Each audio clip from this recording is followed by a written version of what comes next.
I know exactly why you clicked. You saw that sweaty American standing there, a pretty girl stretched out on that bunk, and that Aussie with the cat who got the cream grin. And brother, I know what went through your head. Hell, I'd be worried about you if it didn't. But here's the thing. That look on the digger's face, that's not what you think it is. That's the look of a man who just walked out of 63 days in triple canopy jungle, so thick you couldn't see your hand at noon. And he's still standing, still smiling.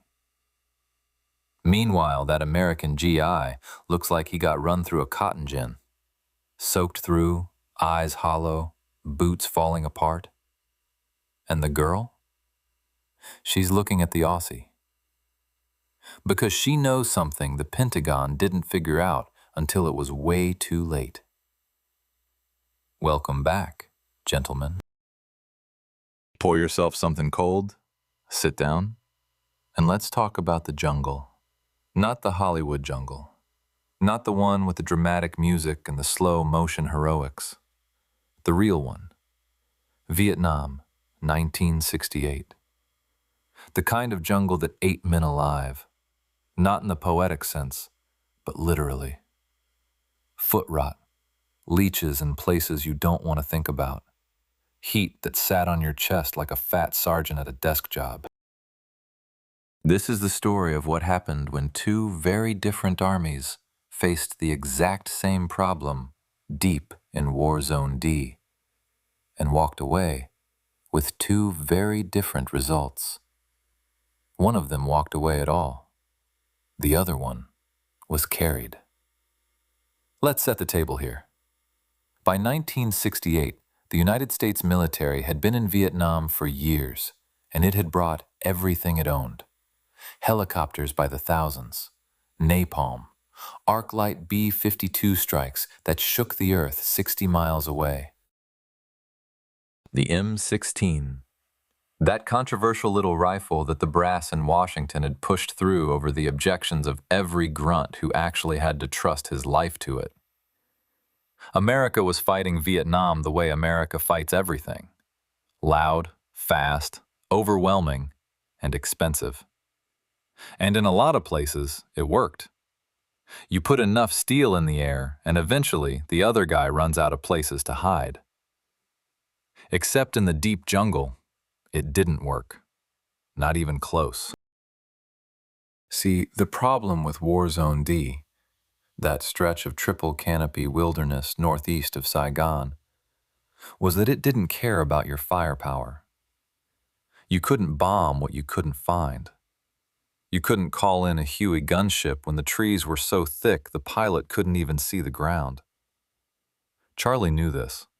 Hell, Charlie had been living in that jungle for generations. The Viet Cong and the NVA regulars moved through those trees like ghosts. They had tunnel complexes, supply caches, rest areas, field hospitals, entire cities underground and under the canopy. And from the air, it all looked like just more green. More endless, suffocating green. The American solution, and this is where I have to be very careful, because the men on the ground were brave as hell, and this is not on them. The American solution was to send in large formations, company-sized units, sometimes battalion-sized. The logic from the brass made sense on paper. More men, more firepower, more chance of finding the enemy and destroying him. What it actually meant in practice was that you had 150 young Americans crashing through the jungle, making enough noise to wake the dead, strung out in a column half a mile long, sweating through their utilities, their radios crackling, their equipment clanking. And Charlie heard them coming 45 minutes before they arrived. Every time. I talked to a man years after the war. He'd been a grunt with the 1st Infantry Division, the Big Red One, working War Zone D in early '68. Good soldier. Smart kid from Ohio who'd never seen anything thicker than Ohio cornfields before he stepped off that plane in Bien Hoa. He told me about one operation. They'd been patrolling for 6 days. 6 days of heat and bugs and no sleep and bad sea rations and the constant crawling feeling on the back of your neck that somebody was watching you. On the 7th day, they made contact. Except, made contact is a polite way of saying that Charlie let them walk right into a kill zone. Opened up from 3 sides with AKs and RPGs, and by the time the Americans got their heads down and started firing back, the NVA were already melting back into the trees. The whole firefight lasted maybe 4 minutes. 3 Americans dead, 7 wounded. And at the end of it, when the dust settled and the medevac came in, they found exactly nothing. Tracks. A few brass casings. And the jungle. Just sitting there, quiet as a church, like nothing had ever happened. That was the war in the deep jungle for American infantry. And it wasn't their fault. These were good men, tough men. Kids from Alabama and California and New York who'd volunteered or been drafted, and who showed up and did their jobs with more courage than most of us will ever be called upon to show. But they were handed a doctrine, find, fix, and destroy, that was built for the European plains and the Korean ridgelines, and they were told to make it work in an environment that laughed at doctrine. And when the casualties came in and the operations logged 0 kills and 0 captured weapons, the brass back in Saigon would shake their heads and order another operation. Same size, same noise, same result. Meanwhile, 40 kilometers away, something very different was happening. The Australian SAS, the Special Air Service Regiment, 3 Squadron, operating out of Nui Dat in Phuoc Tuy Province, had a different idea. And to understand just how different it was, you have to understand who these men were. The diggers had been fighting in jungles since the Second World War. Kokoda, Borneo, Malaya. The jungle wasn't alien territory to the Australian military psyche. It was home turf, or close enough. They'd learned lessons in Malaya during the emergency that the Americans either never received or chose not to apply. Small teams, patience, silence. Let the jungle work for you instead of fighting it. An Australian SAS patrol in Vietnam was typically 5 men. 5, not 150. 5 carefully selected, extensively trained, lightly equipped men who would be inserted by helicopter, usually at last light to minimize observation, several kilometers from their actual target, and who would then move, on foot, through the jungle for days or sometimes weeks, making almost no sound, leaving almost no sign, eating cold rations so there was no cooking smell, communicating by hand signal and by a code of clicks on the radio so quiet that Charlie's listening posts would miss it. They were there to watch, to listen, to map, to count, to identify, and then, most importantly, to report. And when the time was right, to act. In the spring of 1968, while American units were blundering through War Zone D and paying in blood for every meter of progress, a 5-man SAS patrol was inserted into a stretch of jungle that the Americans had written off as impenetrable. The patrol commander, I won't use his name out of respect for his privacy, he's still alive, still sharp, and still doesn't talk much about it, was a quiet man from Queensland. The kind of man who says 3 words when one will do, and says nothing when 3 words would be showing off. His patrol had a specific mission, locate a reported NVA logistics route that American air reconnaissance had failed to pinpoint. The trees were too thick for the cameras. They needed eyes on the ground. So they went in. 5 men, 72 hours of rations, which they stretched to 10 days, moving maybe 500 meters in a full day's work, not because they were slow, but because slow was survival. Every step placed carefully, every branch eased aside and released, not pushed through. The point man moving so quietly that the birds didn't flush ahead of them.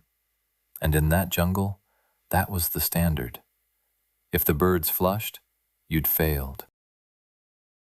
They slept in shifts, 2 men always awake, in scrapes so shallow they barely disturbed the leaf litter. No hammocks, no fires, no lights, no noise that wasn't jungle noise. On the 4th day they found it. Not a trail, a highway. Underground and under canopy, but a highway nonetheless. The NVA had been running supplies down this route for months, possibly years, and nobody had known it was there because nobody had been quiet enough, patient enough, or small enough to find it. The Queenslander and his 4 men lay in the undergrowth for 36 hours, counting, photographing with a small camera, logging times, unit markings, the types of weapons being carried, the direction of travel. They didn't fire a shot. They didn't move unless they had to. One man later said that a snake, a genuine, honest-to-God bamboo viper, crawled across his legs while he was in his hide, and he didn't move, didn't even flinch. Because flinching gets you killed, and the mission wasn't to kill snakes. The mission was to watch. When they extracted, again at last light, again kilometers from where they'd been operating, the intelligence they brought out was worth more than any company-sized sweep could have produced in a month of operations. Airstrikes were called in on that route within 48 hours. Secondary explosions confirmed what the patrol had seen. A major NVA supply artery was cut, at least temporarily, and it cost exactly 0 American or Australian lives to do it. 5 men. Silence. Patience. Done. Now compare that to what was happening simultaneously with American long-range reconnaissance patrols, the LRPs, who were trying to do something similar with less training, less doctrine, and commanders who didn't always understand what they had. The LRPs were brave, genuinely, remarkably brave. I want to be very clear about that. These were volunteers who knew exactly what they were signing up for and went anyway, which puts them in a category of courage that most people will never inhabit. But the system around them was broken.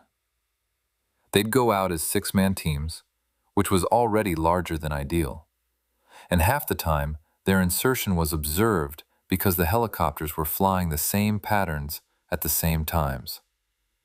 Charlie wasn't stupid. Charlie had been watching American helicopters for years, and he knew that when a slick came in low and slow and dropped off 6 men and left, those 6 men were going to be worth watching. Some LRP teams were compromised within hours of insertion. Some never made it to their first objective. And when things went wrong, when a team was compromised and the radio crackled with the emergency code, the extraction became a whole other problem. Because extracting a team under contact in triple canopy jungle meant helicopters, and helicopters meant noise, and noise meant every NVA unit within 5 kilometers knew exactly where to go. The Americans were caught in a loop they couldn't break out of. Too big to be invisible, too visible to be safe. Too committed to air mobility to learn how to live without it for 10 days at a stretch. The brass, and I'm talking about the generals in air-conditioned offices in Saigon, not the majors and captains who were in the field and often knew exactly what the problems were. The brass had decided early on that the answer to Vietnam was technology and firepower and logistics. More of everything. Bigger, louder, faster. And there were places where that was absolutely right. In the Nha Drang Valley in '65, when NVA regulars tried to fight Americans in open terrain, American firepower was devastating and decisive. But the deep jungle wasn't the Nha Drang Valley. The deep jungle was a different war entirely. And no amount of B-52 strikes was going to change the fact that you needed men on the ground. Small groups of men. Men who could think and move and survive independently, to understand what was actually happening under that canopy. The Australians understood this because they'd been here before. Not in Vietnam specifically, but in principle. In Malaya in the 1950s, the British and Australian SAS had perfected what they called hearts and minds, combined with deep jungle operations. They'd learned that the jungle was not the enemy. It was the battlefield, and like any battlefield, you could learn to use it. The diggers came to Vietnam with that institutional memory baked in. Their training at the Jungle Warfare Training Center was brutal and specific. They practiced moving through thick vegetation for days on end.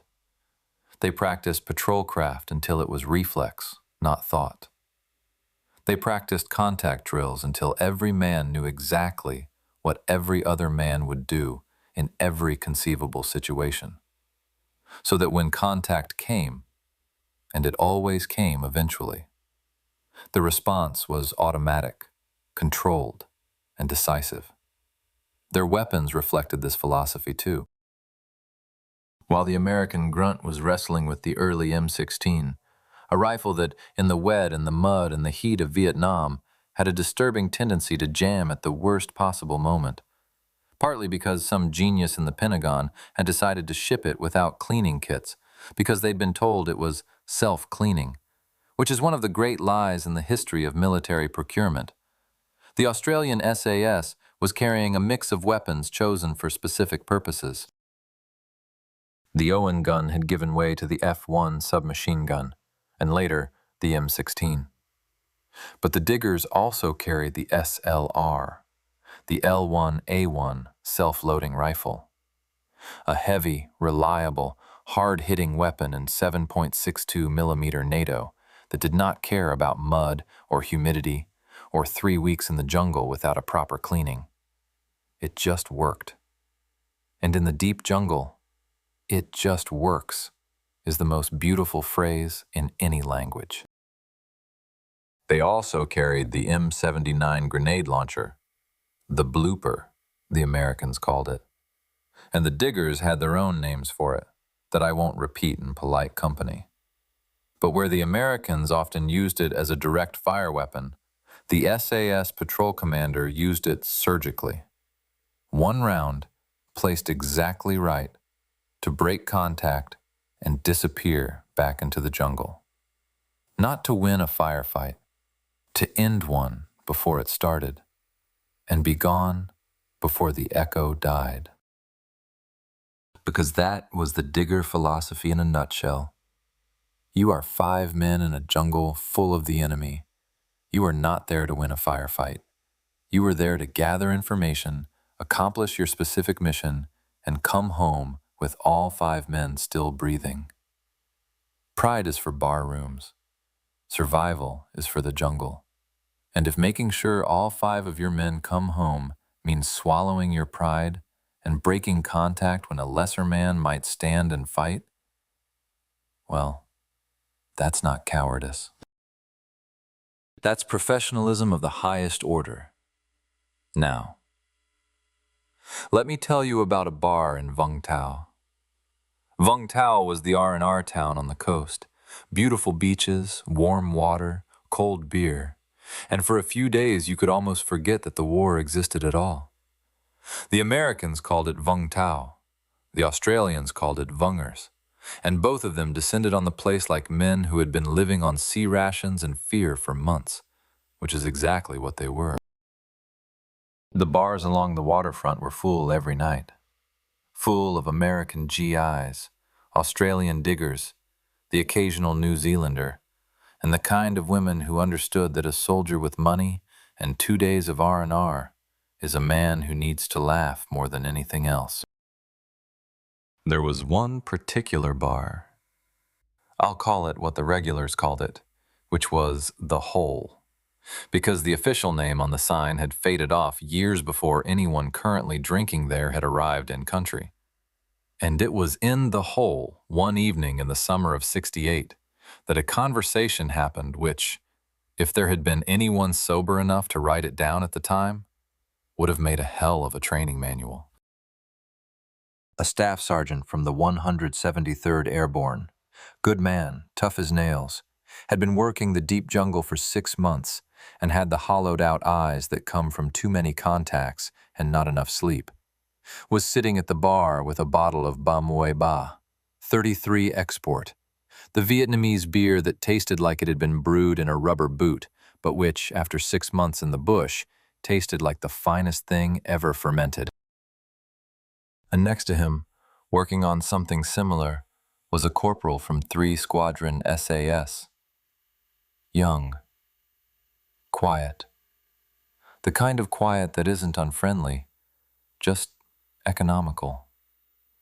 The kind of quiet that comes from spending weeks in the jungle where noise gets people killed. The American, his name was Kowalski, which I mention only because he told this story himself years later at a VFW hall in Pittsburgh and didn't mind being identified. Kowalski looked at the digger and asked the question that had been on his mind for months. He said, "How do you guys do it? How do you go in that deep and come back out?" And the digger thought about it for a moment, took a sip of his Ba Muay Ba, and said, "We don't fight the jungle. We become it." Kowalski said he thought about that answer for the rest of his tour. He said he wasn't sure he ever fully understood it, because by the time you'd been working the way the American Army worked, big, loud, fast, dependent on air support and medevac and resupply, it was almost impossible to rewire your brain to think small and slow and silent. The system didn't allow for it. The system demanded bodies on the ground, and operations logged, and contact reports filed, and kill counts submitted, and all of that pressure pushed in exactly the opposite direction from what the jungle required. That was the tragedy of it, really. Not that the American soldiers were inferior, they weren't. Not that they lacked courage, they had it in abundance. The tragedy was that the system they were part of, the enormous, well-funded, technologically sophisticated machine of the United States Army, was optimized for a kind of war that Vietnam, and specifically the deep jungle of Vietnam, simply refused to be. And the men who paid for that mismatch were the grunts. Always the grunts, never the generals.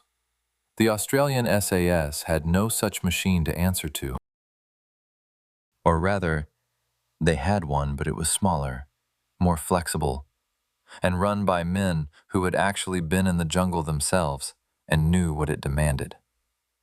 The commanding officers of the SAS squadrons in Vietnam were not staff officers who'd come up through the ranks pushing paper in Canberra. They were operators. They'd done the patrols themselves. They understood at a cellular level what their men were facing, because they'd faced it too. And that made all the difference in how they planned operations, how they interpreted intelligence, and how they measured success. Success wasn't a body count. Success was a 5-man patrol that went in, found what it was looking for, and came back out intact. 5 men alive and carrying good intelligence was worth more than 50 men dead and a hill taken that you'd abandon in a week anyway. There's a specific operation from mid-1968 that illustrates this contrast so perfectly it almost seems designed as a teaching example. except that it wasn't designed at all. It just happened. The way things happen in war, which is messily and expensively, and with consequences nobody fully predicted.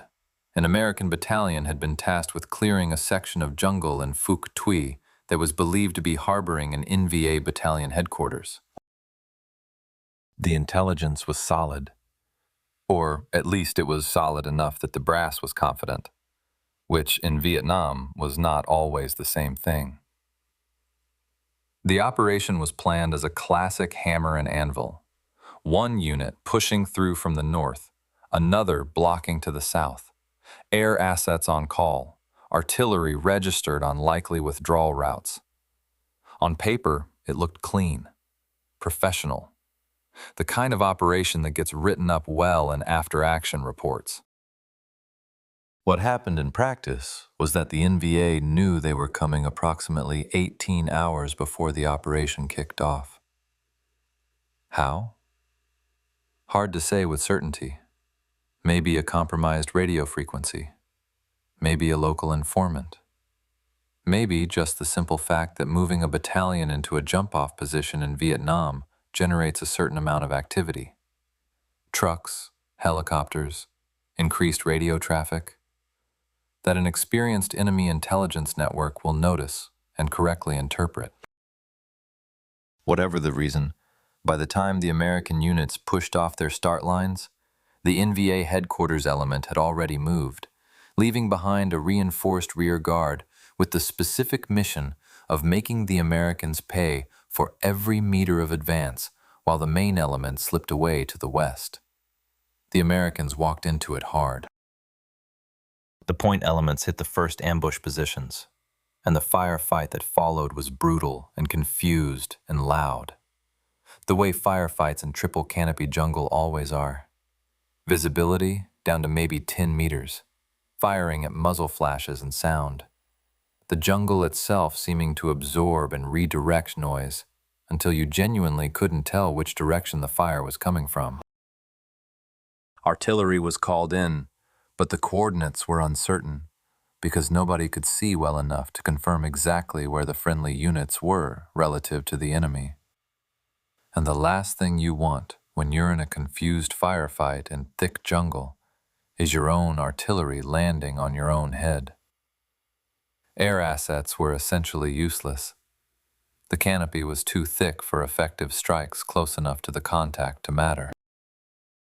The rear guard held for 4 hours, extracted in good order, and the American battalion reached what had been the NVA headquarters to find cold cooking fires, empty ammunition caches, and the jungle. Always the jungle. Patient and green and utterly indifferent. Meanwhile, 3 weeks later, a 5-man SAS patrol was inserted into the same general area. Different mission. Not to destroy, but to locate where the NVA headquarters element had moved to. They found it in 9 days. They found it because they moved slowly enough and quietly enough to observe the patterns, the foot traffic, the subtle signs of a large force operating in an area, the way certain trails showed fresh use while others didn't, the presence of specific types of birds disturbed in specific ways that an experienced jungle operator learns to read like a newspaper. They found it, they confirmed it, they extracted, and the intelligence they produced allowed for a targeted airstrike that actually hit what it was aimed at because the coordinates were precise, confirmed by men who had been close enough to smell the cooking fires. 9 days, 5 men, 0 casualties, 1 accurate set of coordinates, versus a battalion operation that cost lives and found nothing. I'm not telling you this to run down the American military. I want to be absolutely clear about that, because some of you watching this served in that jungle, and you deserve better than to have your service dismissed or diminished. What I'm telling you is a systemic story, not a story about individual soldiers. The grunts of the 173rd, the 1st Cavalry, the Big Red One, Those men were as tough and brave as any soldiers in the history of warfare. The problem was never them. The problem was a doctrine, an institutional culture, a set of incentives and metrics and assumptions that had been built for a different kind of war, and that nobody with enough stars on their collar was willing to seriously re-examine, even as the evidence piled up that it wasn't working. Westmoreland wanted body counts. Body counts were the metric.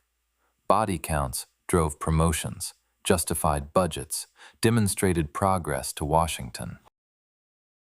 And if body counts are your metric, you are going to build your military around generating body counts, which means large formations, aggressive sweeps, massive firepower. What you are not going to build your military around is 5-man patrols that spend 9 days in the jungle without firing a shot and come back with a grid reference. That doesn't show up well in a briefing to the Secretary of Defense.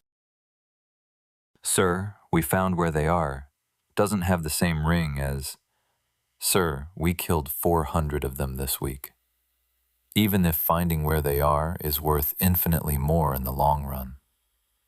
The Australians were operating under different pressures. Their government was watching. Their public was watching. And the small country that had sent a relatively small force, never more than 8,000 men at peak, could not afford the casualty rates that the Americans were absorbing and continuing to function. Every Australian death was felt differently, weighted differently, reported differently back home. So there was institutional pressure from the very top of the Australian military commitment in Vietnam to be economical with lives, to achieve results through skill and patience rather than through mass and firepower.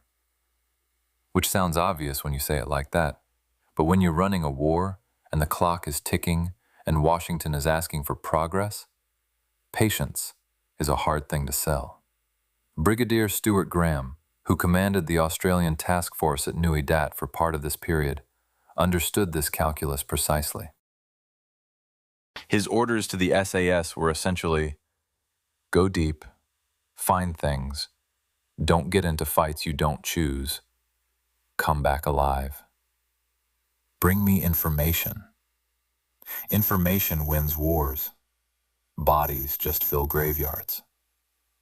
And the SAS delivered on that mandate with a consistency that, when you look at the operational records now, is genuinely remarkable. 3 Squadron ran patrols throughout 1968 into areas that American units had written off as too dangerous or too impenetrable. And they did it with a casualty rate that was extraordinarily low given what they were doing and where they were doing it. Part of that was selection. The SAS selection course then, as now, was designed to find a very specific kind of man. Not the biggest, not the loudest, not the most aggressive necessarily. The man who could function at the absolute limit of physical and mental endurance while making good decisions. The man who, when he was exhausted and hungry and wet and had been lying motionless in the mud for 18 hours and a snake had just crawled over his legs, could still think clearly enough to count the enemy unit moving past his hide and correctly identify the weapons they were carrying.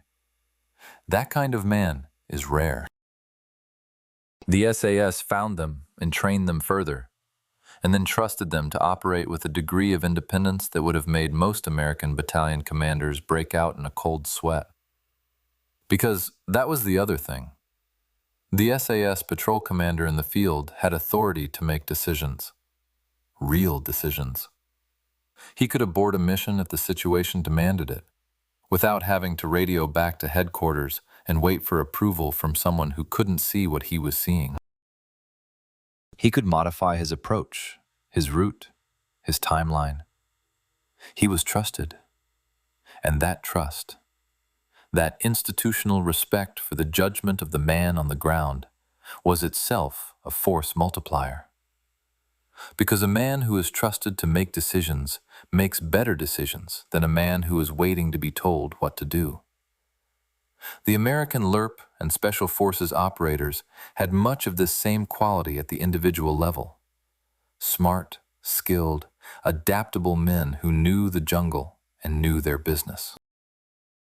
But they were working inside a system that didn't always know how to use them. A LRP team that came back with intelligence would have that intelligence processed through a bureaucratic chain that could take days to translate into action, by which time the situation on the ground had changed. The Australians had a shorter chain. Intelligence from an SAS patrol could be in front of a decision maker within hours of extraction.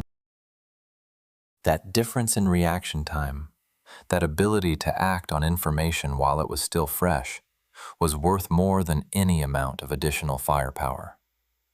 Back in Vung Tau, back at the hole, the summer of '68 was grinding on. The beer was cold, and the ceiling fans were working about half the time, and the jukebox had 3 songs that actually played without skipping, and none of them were what you'd call uplifting, but nobody was there for uplift. They were there for the specific, irreplaceable feeling of being safe for 48 hours, of sleeping without one ear open, of drinking something cold and watching the South China Sea catch the last of the afternoon light and not thinking about tomorrow, or next week, or what was waiting back in the jungle. Kowalski, our staff sergeant from the 173rd, had found himself drinking with the same SAS corporal again, 3rd night of R&R. The digger had loosened up somewhat, as men do when the beer is cold and the war is temporarily somewhere else. And Kowalski, who had been thinking about that answer, "We don't fight the jungle, we become it," for 3 days, asked a follow-up question. He said, "Does it ever scare you, going in that deep with 5 men?" And the digger looked at him for a long moment and said, "Every single time."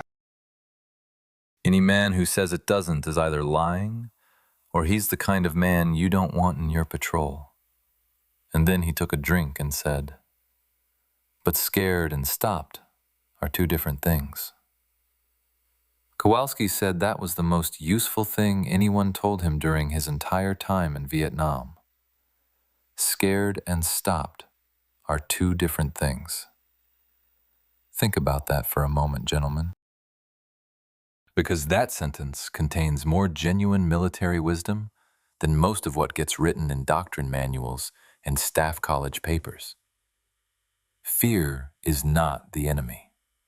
Fear is information.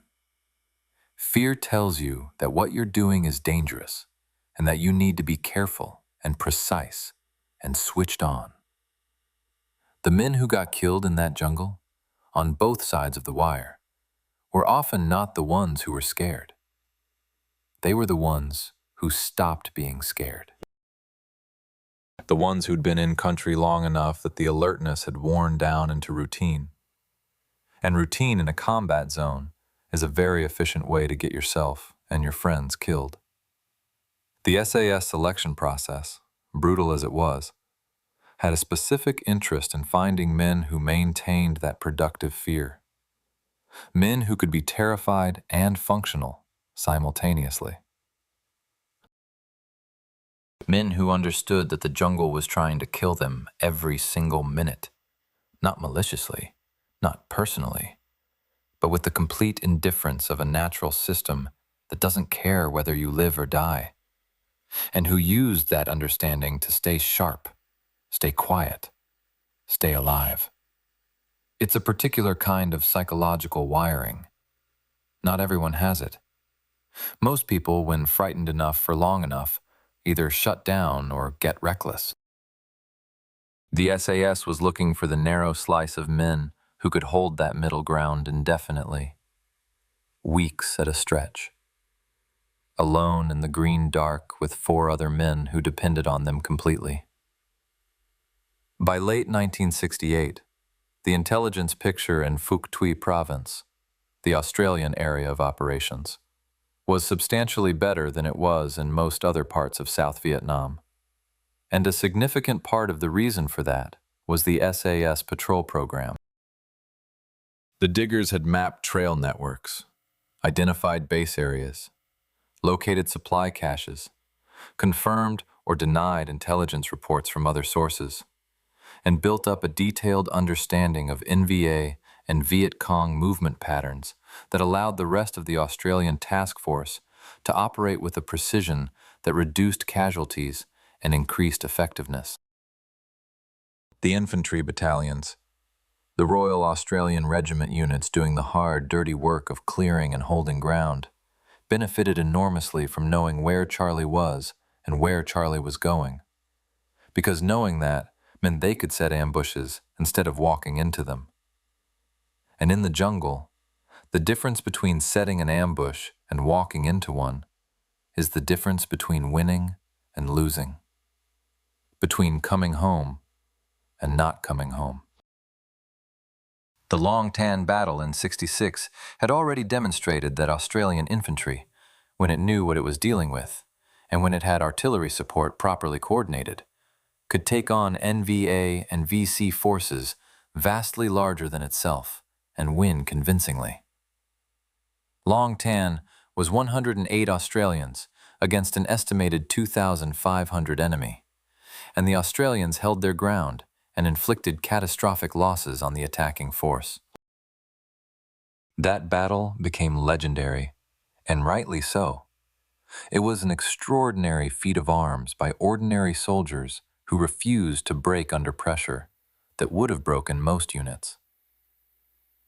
But Long Tan was possible, partly because the Australians had good intelligence about what was in the area, and that intelligence had come from exactly the kind of careful, patient, small unit reconnaissance that the SAS specialized in.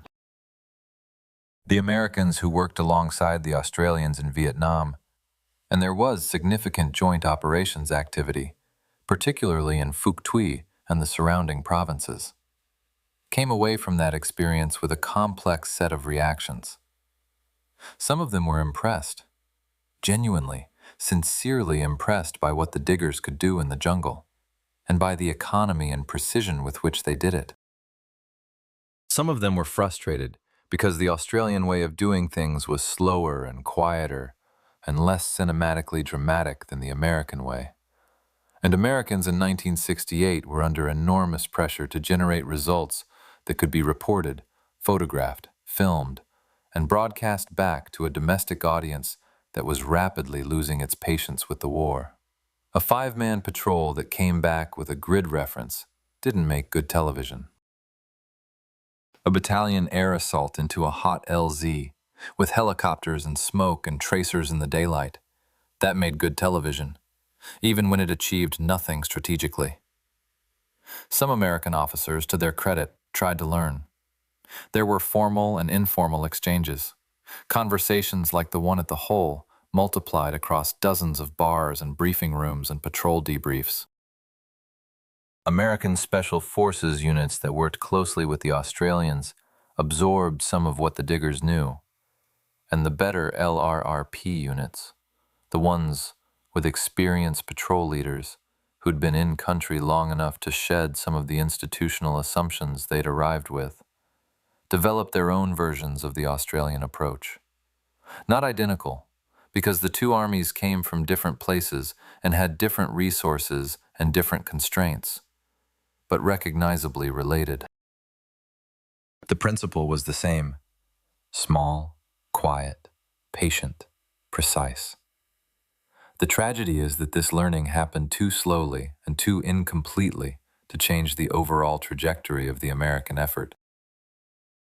By the time enough people in enough positions of authority within the U.S. military in Vietnam had absorbed the lessons that the deep jungle was teaching, that you cannot bomb your way to understanding, that intelligence gathered by patient human observers is worth more than any amount of aerial photography, that 5 men who know what they're doing are worth more than 500 men who don't know what they're looking for.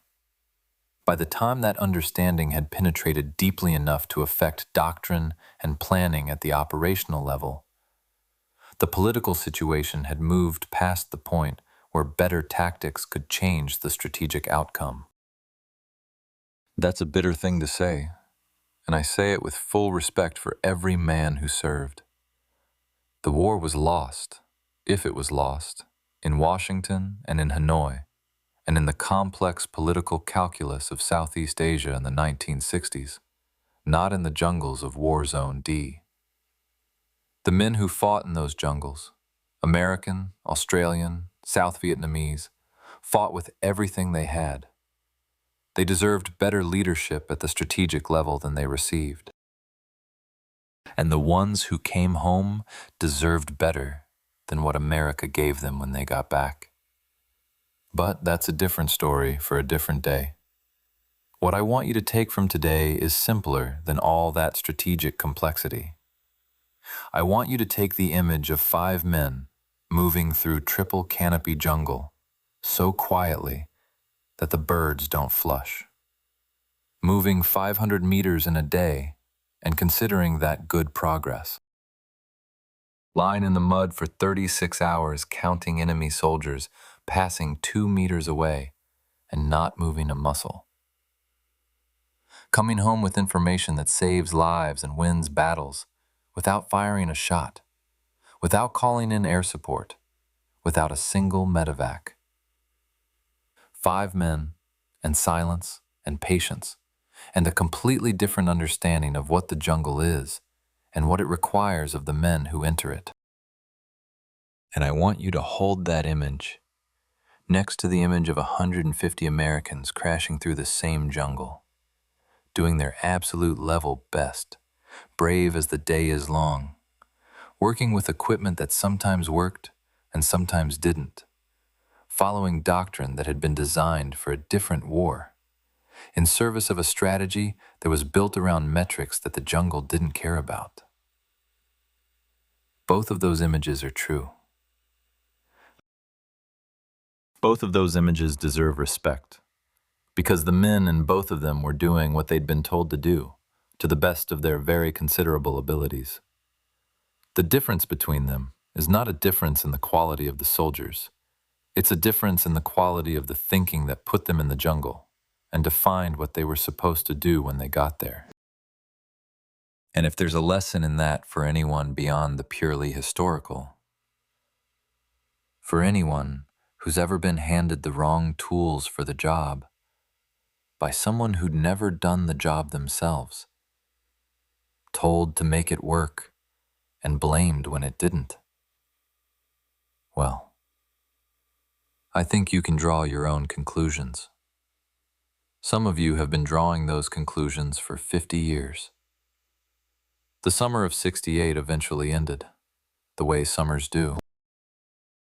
The men at the hole in Vung Tau went back to their units, back to the green dark, back to the heat and the red dust and the waiting. Kowalski finished his tour and went home to Pittsburgh and raised a family, and for 40 years barely talked about any of it, which is true of most of the men who were there. The SAS corporal? I don't know what happened to him specifically. I hope he's sitting somewhere in Queensland right now, old and comfortable, with a cold beer and no particular reason to be quiet. He's earned the noise. The jungle is still there, mostly. Parts of it have been cleared for agriculture. Parts of it have been reclaimed by the relentless green of Southeast Asian regrowth. Parts of it have been preserved. The tunnel complexes at Cu Chi are a tourist attraction now. The trails the NVA ran their supplies down are overgrown or paved over. The bars in Vung Tau, which the Vietnamese call Vung Tau still, though the soldiers who gave it the name Vungers are mostly in their 70s and 80s now. The bars are still there, more or less, though the clientele has changed somewhat. But the lessons haven't changed.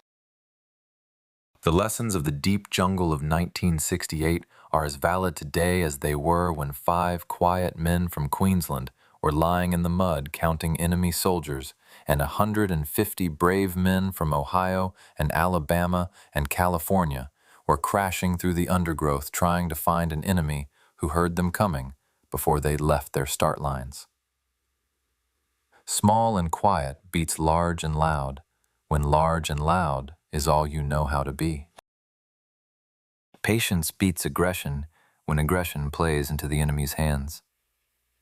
And the man on the ground, the man who can see and smell and hear what's actually there, is worth more than any amount of aerial reconnaissance or signals intelligence or briefings in air-conditioned rooms. The diggers knew that. They'd learned it the hard way, in Malaya and Borneo and New Guinea, before they ever set foot in Vietnam. And they applied it with a consistency and a professionalism in the jungles of Phuc Tuy and War Zone D that deserves to be remembered and respected and studied by anyone who wants to understand what right looks like in that particular kind of war. So, that's the story of the deep jungle penetration of '68. That's why the Aussie was smiling, and the American looked like he'd been through a cotton gin, and why the girl on that bunk was looking at the man who'd been quiet and patient and come back intact, rather than the one who'd been loud and brave and nearly not come back at all. Some things, gentlemen, don't actually change that much. Now I want to hear from you. Those of you who served in Vietnam, American, Australian, any coalition. What was your experience with the deep jungle? Did your unit ever work with Australian forces? Did you see that difference in approach firsthand, up close, in the field where it actually mattered? And for those of you who've studied this war from the outside, from the history books and the after-action reports and the memoirs, where do you think the real lessons are? Was it doctrine, leadership, resources, or something deeper in the institutional culture of the two militaries? Drop it in the comments, all of it. The arguments, the memories, the disagreements. This channel exists for exactly that conversation. And there is nobody I'd rather have it with than the men watching this right now. Stay sharp, gentlemen, and stay quiet out there.